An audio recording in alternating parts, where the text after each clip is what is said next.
Hello दोस्तों, स्वागत है आपका आज की इस डिक्टेशन में। दोस्तों, अगर आप किसी भी ऐसे एग्जाम की तैयारी कर रहे हैं जिसमें स्टेनो का स्किल होता है, तो ये डिक्टेशन आपके लिए अति महत्वपूर्ण है। तो चलिए स्टार्ट करते हैं डिक्टेशन को। डिक्टेशन शुरू होगी 5 सेकंड बाद।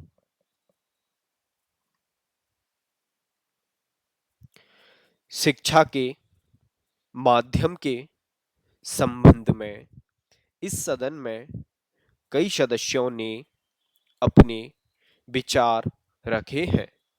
सबसे पहले मैं अध्यक्ष महोदय तथा सदन का ध्यान इस बात की ओर दिलाना चाहता हूँ कि शिक्षा कई माध्यमों के द्वारा दी जा सकती है। जितनी विचारधाराएं शिक्षा के माध्यम के संबंध में है, चाहे वे प्रकृति का सौंदर्य हो, चाहे ललित कला हो, चाहे खेल कूद हो, चाहे श्रम हो और चाहे भाषा हो, उन सभी माध्यमों का इस्तेमाल करके हमें अपने विद्यार्थियों को ऐसी शिक्षा प्रदान करनी चाहिए जिससे उनके व्यक्तित्व का चहुमुखी विकास हो सके।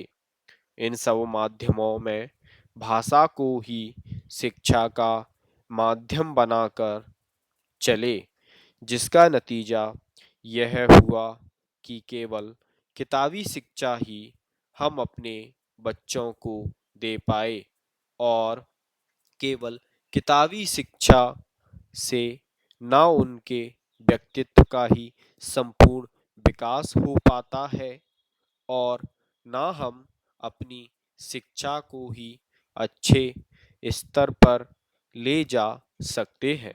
इसलिए मैं निवेदन करना चाहता हूँ कि भाषा के अलावा अन्य जितने माध्यम शिक्षा के हैं, उन सब माध्यमों को हमारी शिक्षा प्रणाली में उचित स्थान दिया जाना चाहिए। जहाँ तक भाषा का प्रश्न है, दुनिया के सारे शिक्षा शास्त्री और हमारे कमीशन में भी जो शिक्षा शास्त्री थे, उनकी भी यही राय थी कि शिक्षा का माध्यम अगर कोई भाषा हो सकती है तो वह मातृभाषा ही हो सकती है। मातृभाषा के अतिरिक्त अगर अन्य किसी भाषा में शिक्षा दी जाती है तो वह अच्छी शिक्षा नहीं कही जा सकती। उसमें बच्चों की शक्ति की बहुत हानि होती है। जो शिक्षा हम मातृभाषा के माध्यम से 5 साल में दे सकते हैं, वह दूसरी भाषा के माध्यम से हम 15 साल में भी नहीं दे सकते। यदि वह बच्चे की मातृभाषा नहीं है तो उस भाषा में शिक्षा प्राप्त करने के लिए बच्चे को बहुत अधिक मेहनत करनी पड़ेगी तथा अधिक समय भी देना पड़ेगा। जबकि मातृभाषा के माध्यम से वह बहुत कम समय में और बहुत कम मेहनत से शिक्षा प्राप्त कर सकता है।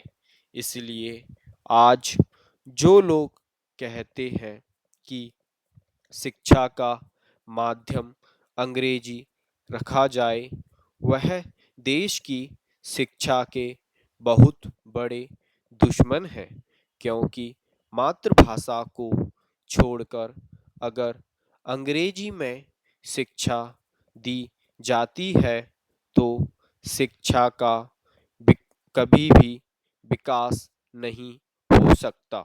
यदि हम चाहते हैं कि देश के करोड़ों बच्चों को देश देश के कोने-कोने में शिक्षा दी जाए, तो केवल मातृभाषा को शिक्षा का माध्यम बनाना होगा। पैरा, हमारे दक्षिण के कुछ भाई हिंदी से नाराज हैं, लेकिन अंग्रेजी से उनका मोह हमारी समझ में नहीं आता। पैरा, अभी हमारे एक साथी ने बहुत अच्छी बात की है। ऐसी बात नहीं है कि इस पक्ष के लोग इस बिल का विरोध कर रहे हैं। हम लोग इतना जरूर चाहते हैं कि इस बिल में जो कमियां हैं उनको दूर किया जाए। लकड़ी को अगर जलाने के काम में लाया जाता है तो इससे राष्ट्रीय हानि होती है। कुछ समय पहले निकला था कि हिमालय के जंगलों में आग लग गई थी। राजस्थान के हमारे साथी तो जानते ही हैं कि वहाँ रेगिस्तान दिनों दिन बढ़ता जा रहा है। आंकड़ों से पता चलता है कि बहुत से वन अब तक समाप्त हो गए हैं। पैरा, वन राष्ट्रीय महत्व रखते हैं, इससे इनकार नहीं करता है। अभी बताया गया है कि कम से कम 33% भूमि पर वन होने चाहिए। जो अच्छे वन हैं वे केवल 10% भूमि पर ही हैं।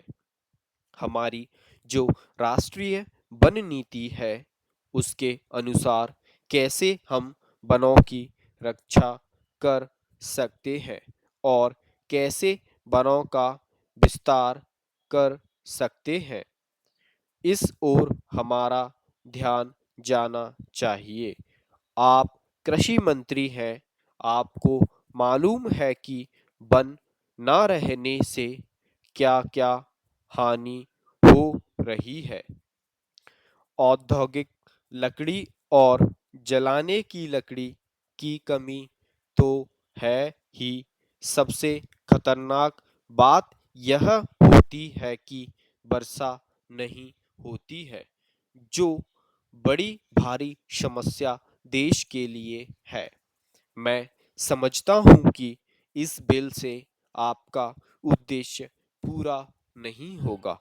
इस बिल की मंशा के बारे में मैं कुछ नहीं कर सकता, लेकिन इतना जरूर कहूंगा कि इसमें जो कमी है उसको पूरा किया जाए।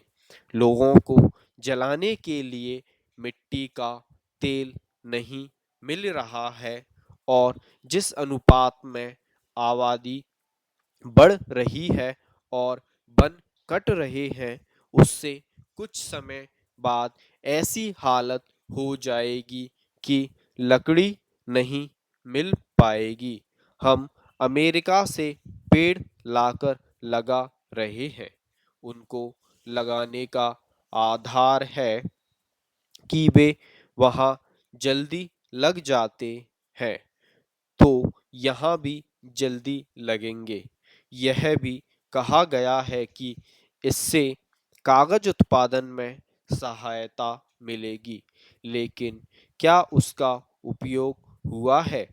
क्या मंत्री जी बता सकेंगे कि कितना कागज बना और कितनी जमीन की बर्बादी रुकी?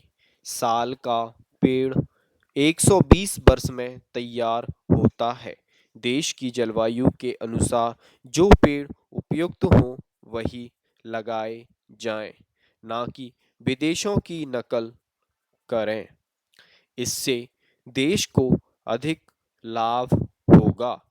अंत में मैं यही सुझाव देना चाहता हूँ कि जंगलों को काटने से रोकने के लिए कड़े कदम उठाए जाएं।